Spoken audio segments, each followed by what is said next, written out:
Am I the antagonist for canceling holidays with my in-laws because they keep inviting their in-laws? My husband and I don't have kids yet, but recently moved into a home with a full kitchen instead of an apartment. Over the last year, we held both Thanksgiving and Christmas Eve and invited our immediate families. That's already about 20 people, so cooking is pretty hectic. We do have a few aunts and uncles we would have loved to invite, but we wanted to start small since it's a lot of work. My husband's family is spread out and doesn't have many traditions, unlike mine. If we don't plan a holiday, it probably won't happen, and they tend to stay at home and eat takeout or maybe have friends over. Meanwhile, my family strongly believes in spending holidays with family. The people who came from his family were his brother and his wife with their kids, and husband's dad and his partner. However, my brother-in-law asked if his wife's mother could come since she lives with them part-time. Trying to be flexible, and since she's part of their immediate family, we said yes, of course. They then asked if her sister, who does have family in the area, could come. This was a little annoying for us because we had our own aunts and uncles we would have wanted to invite, but my husband ended up saying yes because he felt cornered.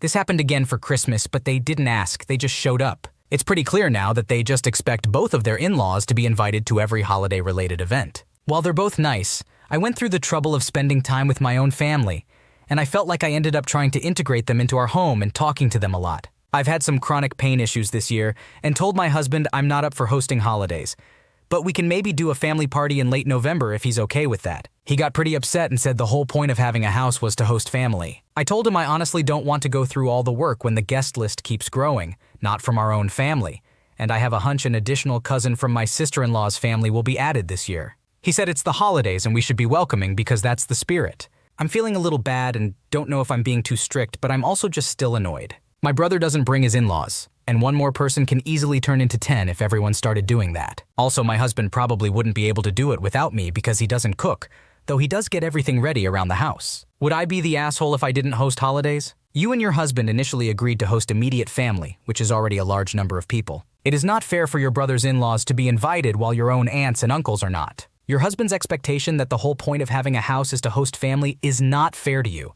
especially considering your chronic pain issues. Hosting a large gathering can be physically and emotionally demanding, and it is important to prioritize your own well-being. You are not being too strict by wanting to limit the size of your holiday gatherings and preserve your own family traditions. It is important for you and your husband to communicate and find a compromise that works for both of you. You could consider discussing alternatives, such as rotating holiday hosting between families, or finding a middle ground where you can still invite some extended family members without it becoming overwhelmingly large. Overall, it is important to prioritize your own well-being and set boundaries that work for you. Am I the antagonist for not wanting to raise my little sister anymore? Me, 25 female, and my husband, 29 male, recently took in my little sister, 10 female, earlier this year. She was living with her grandpa, 74 male, who has terrible health in a half-abandoned apartment building.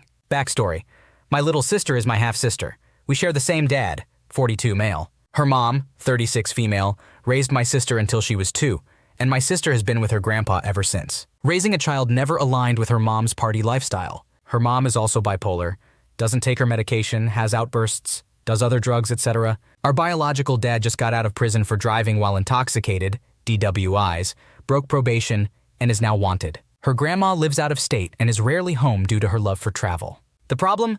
It has been really hard for me ever since we took my sister in. It's been hard to adjust going from no kids to a 10-year-old, plus dealing with all the trauma. She can get under my skin like siblings do, but she's a good kid. However, I am questioning if we should let my sister live with her grandma, 50 female, after she finally expressed interest in raising her. But that decision would bring more problems that I'll come back to. My feelings. I stopped talking to my dad's side when I went away for college, 2018. They are pretty dysfunctional, struggling with alcoholism, teen pregnancies, etc. However, ever since we took my sister in, I now have to deal with them. This has brought up a lot of trauma for me. Tears, fears, and hate. I should also note that they are not happy about being cut off from her. My sister's feelings.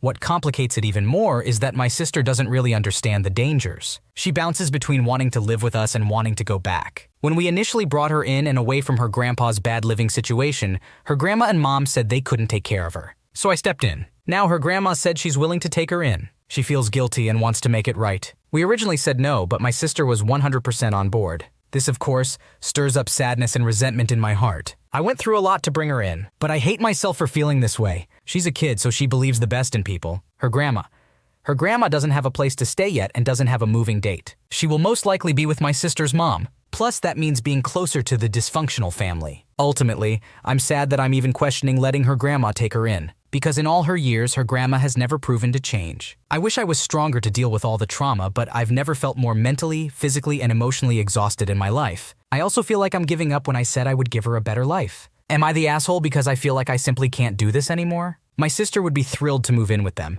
but I feel guilty as an adult letting a child decide. I should also add that we are her legal guardians in the meantime. Her parents signed over their rights after they didn't take her in the first time. We have to have her in our care for 6 months before we can adopt. It is important to prioritize your own well-being and mental health in order to provide the best care for her. Considering the options for your sister's living situation is a responsible and thoughtful decision. While your sister may express a desire to live with her grandma, it is important to remember that she is still a child and may not fully understand the complexities of the situation. Ultimately, the decision should be made in the best interest of your sister's safety and well-being. The fact that her grandma has not proven to change in the past raises valid concerns about her ability to provide a stable and safe environment for your sister. It is important to consider all factors, including her living situation and proximity to the dysfunctional family members. Feeling exhausted and overwhelmed does not make you a bad person or parent. It is crucial to recognize your limits and seek support when needed. You have already made a significant commitment by taking in your sister and ensuring her safety. It is not giving up to pursue the best long-term solution for her. Consider seeking professional advice or counseling to help navigate the situation and ensure that you make the best decision for both yourself and your sister. Am I the antagonist for ruining a decade-old friendship for money? I have been best friends with Sarah since high school. We have maintained a strong relationship even though we live in different cities. Her husband Aaron is a workaholic and runs his own startup company. When I left my job 2 years ago, Sarah offered me a position at Aaron's firm where she also works. One day, Sarah called me in tears. She had been texting another guy but had felt guilty and stopped, deleting the texts. Aaron found out and immediately fired her. He also threatened her with divorce and told her he would not let her see the children unless she signed the papers, claiming she had cheated. Throughout this ordeal, I remained a supportive friend to Sarah. I acknowledged her mistake but believed she shouldn't be left homeless because of it. While I don't condone cheating, I understand why she might have questioned her relationship due to Aaron's neglect. There are valid reasons for divorce, although cheating is not one of them. Sarah agreed to many of Aaron's demands and he eventually calmed down. She engaged in meditation and forgave herself, finding happiness after 3 weeks. Meanwhile, Aaron began reconsidering the decisions Sarah had made for the company. I asked him if I should expect to be let go since Sarah had hired me. He reassured me saying, "We are professionals and you provide value." As a result, I turned down a well-paying job offer. Despite Aaron not paying me well, it was important for me to work remotely and be able to be close to my baby. 2 weeks later, he fired me, claiming the company was in debt and couldn't afford my salary. He mentioned that they had 15 days according to the law to pay my severance wage, but I waited for the payment and received nothing. I consulted my lawyer, who informed me that there is no such law requiring a 15-day wait and that I should be paid upon termination. When I confronted Aaron, he tried to manipulate the situation, saying he never claimed it was the law, only that they were short on money. He proposed paying half of what was owed the next month and the other half the following month. Confrontation is not my strong suit, so I had my husband call Aaron. Although they are not friends, best friends' husbands often spend time together at events, so it made sense for him to mediate since they knew each other. My husband was not rude, but did mention the possibility of legal action. Aaron responded by saying they did me a favor by hiring me while I was pregnant and allowing me to work remotely. He believed it was now my turn to do them a favor by giving them extra time to pay. I didn't ask for the job. Sarah offered it to me. Immediately after this call, Sarah texted me, criticizing my husband's involvement and suggesting that all I had to do was ask Aaron for an explanation. I responded by telling her that Aaron had lied to me multiple times and that actions, not words, were what mattered. I also made it clear that this issue was between Aaron and me, as she no longer worked there and was no longer his wife. Following this interaction, Sarah blocked me on all platforms. Mutual friends believe I am in the wrong. You were a supportive friend to Sarah during her difficult time, and even stayed by her side when she made the mistake of texting another guy. You had concerns about your job security after Sarah was fired, and when you found out that Aaron had lied about the severance pay, you took necessary steps to confront the issue. Involving your husband to mediate the conversation does not make you the asshole, especially considering that they knew each other and it was a logical move to seek assistance. Sarah's response of blocking you everywhere seems excessive and unjustified. Your actions were reasonable and focused on holding Aaron accountable for his lies. Am I the antagonist for wanting my wife to be an adult? My wife and I have been together for almost 10 years, but married for only 2. When we first moved in together, we had shared tasks. She preferred taking out the trash and cleaning the bathroom, while I focused on organizing things, managing bills, and cooking. We would help each other with other tasks whenever we had free time. However, recently, I've started feeling like the only responsible adult in our home. I'm the one who cooks, handles the bills, and even prompts deep cleaning now. Whenever my wife cleans, she expects me to acknowledge her work and give her praise, almost like a child seeking validation. But it's difficult to praise her when our living room looks like a disaster zone. What pushed me over the edge was when we planned a trip to my family's lake house, which she had requested. Before every trip, I like to clean up the house so we won't have to deal with it when we return. However, when I came home, the house was a mess. Nothing had been done. I didn't expect a spotless house, but at the very least, I thought there would be dishes in the dishwasher or sink, the trash sorted out, or a load of laundry prepared for my work clothes. I expressed my disappointment and frustration, but she didn't seem to understand. Instead, she just asked if we were still going to the lake. Even though I wanted to go, I was upset. So I started cleaning, and eventually she joined in. As usual, she only cleaned the kitchen and then relaxed on the couch, engrossed in a phone app. Meanwhile, I was still picking up trash, preparing clothes for the trip, packing, and grabbing snacks. I vividly remember standing there, watching her spaced out, without a care, while I continued working hard to get us out the door. And honestly, I reached my breaking point. I yelled at her, frustrated that she was lounging around while I worked. She yelled back, claiming that I hadn't told her what to do, which only made me angrier. I even went as far as telling her that I wasn't her parent, responsible for assigning tasks or holding her hand. She's an adult capable of making choices. Throughout the car ride, she refused to talk to me and kept playing on her phone app. Right now, I'm on the porch writing this, while my wife bombards me with countless questions, asking about the microwave, where the plates are, and how to heat her pizza. Mind you, she has been to this cabin before and knows that even I am not familiar with it because my family frequently rearranges things. Besides, she's in her 30s, perfectly capable of figuring things out on her own without me guiding her. So am I wrong for wanting my wife to act like the responsible adult I fell in love with and married? You have been shouldering most of the responsibilities and tasks in the household and have communicated your frustrations to your wife. Your expectations for basic cleanliness and help with chores before a trip are reasonable, and it is understandable that you felt overwhelmed and snapped at her. Your wife's lack of effort and unwillingness to take responsibility for her share of the household tasks is causing strain in your relationship. It might be helpful for both of you to have a calm and clear conversation about dividing responsibilities and expectations in the household to avoid further misunderstandings and resentment. Am I the antagonist for wanting to keep my siblings in the dark until my father's funeral? I'm a 20-year-old female with 4 siblings on my father's side. My father, now 77 years old, was previously married to Maria, and they had 3 children together. They eventually divorced on good terms for the sake of the kids, but my father still had strong feelings for his ex-wife. Later on, he began a brief relationship with another woman named Anna, resulting in the birth of his son, Leo. However, their relationship didn't last long, and my father chose to wait until Leo was older before introducing him to his other children. When Leo was 6, my father finally introduced him, but his other kids didn't take it well. Sometime after that, my mother met my father.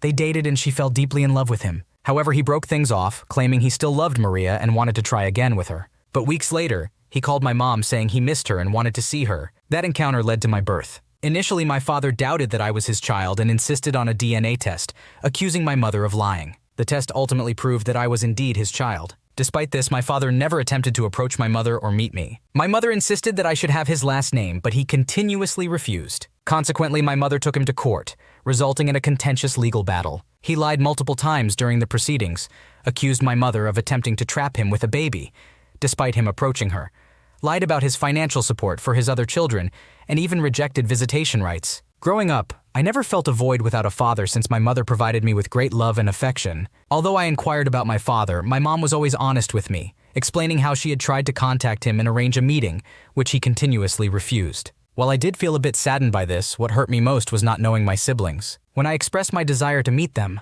my mother revealed that my father had never informed them about my existence. Apparently, he and Maria had gotten back together, and he claimed that Maria didn't want the other kids to know about me. When I turned 18, my mother informed me that she had discovered my siblings' Facebook accounts and suggested that we could reach out to them, explaining the situation. However, I no longer yearned for a relationship with them, so I declined the offer. Instead, I shared with my mom that I wanted to wait until my father's eventual demise and attend his funeral in a striking manner. I envisioned myself wearing a black dress, heels, huge sunglasses, and a hat, making a bold statement. I believe that the people who admire him should know his true character. Additionally, even if he doesn't include me in his will, I am legally required to be present at the reading of the will as one of his children. I do recognize that my desire to expose my father at his funeral may seem harsh to those who loved him and are mourning his loss. I feel a twinge of guilt about this, but I believe his actions warrant his name being dragged through the mud. The funeral would offer a unique opportunity to shed light on the truth, ensuring that events cannot be manipulated through the grapevine of gossip.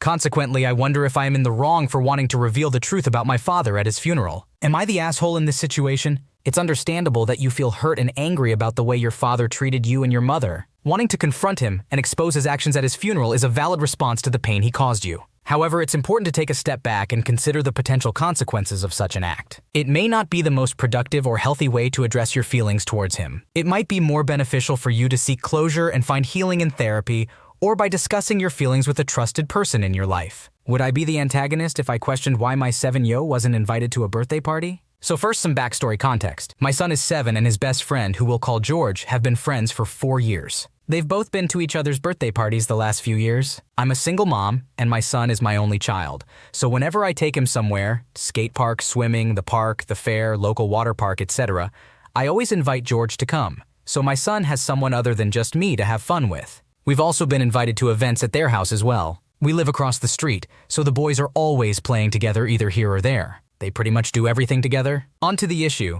George's birthday is this Thursday, so I was expecting to hear about his party soon. Last week, I even asked him what he wanted, present-wise. Well, yesterday, my son wanted to go outside and play, and of course went over to ask if George could come outside. George's dad answered the door and said that he wasn't home.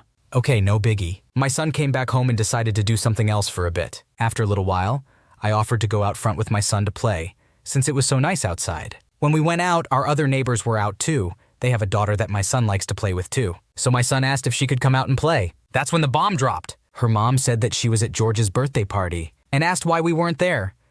Now apparently their daughter, in her mother's words, invited herself to go, and George's family said yes. I thought, well, maybe this party was just for family and he'll have another party for his friends to come to. George has a pretty big family and they've done stuff like that before. So I figured I'd ask George today when I get him and my son from the bus stop. So today during our walk, I asked George if he was having another party for friends, and he said no. According to him, my son was supposedly invited. Since hearing that, I've checked my phone to see if I missed a text or a call, which I haven't. I checked through our mailbox to see if I missed an invitation and didn't find anything. I also thought back to yesterday when my son went over to ask if George could come outside, and all his dad said was that he wasn't home, deliberately leaving out that the party was about to happen soon, wherever it was taking place. Now my son's feelings are hurt. Heck, my feelings are hurt. I'm also pretty sure there's no bad blood because earlier today, his dad texted me for a favor. So, would I be the jerk if I asked his family why my son wasn't invited? It is completely reasonable for you to ask George's family why your son wasn't invited to his birthday party. You have a close relationship with them, and you have been attending each other's parties and events for years. It is strange and hurtful that your son was excluded without any explanation or communication. By asking, you are simply seeking clarification and expressing your concern. It is important to address this issue, especially since it has hurt your son's feelings. Thanks for watching. When you subscribe, make sure to hit the bell to turn on notifications so you never miss a video. To finish listening to all the stories, check out the playlist in the description.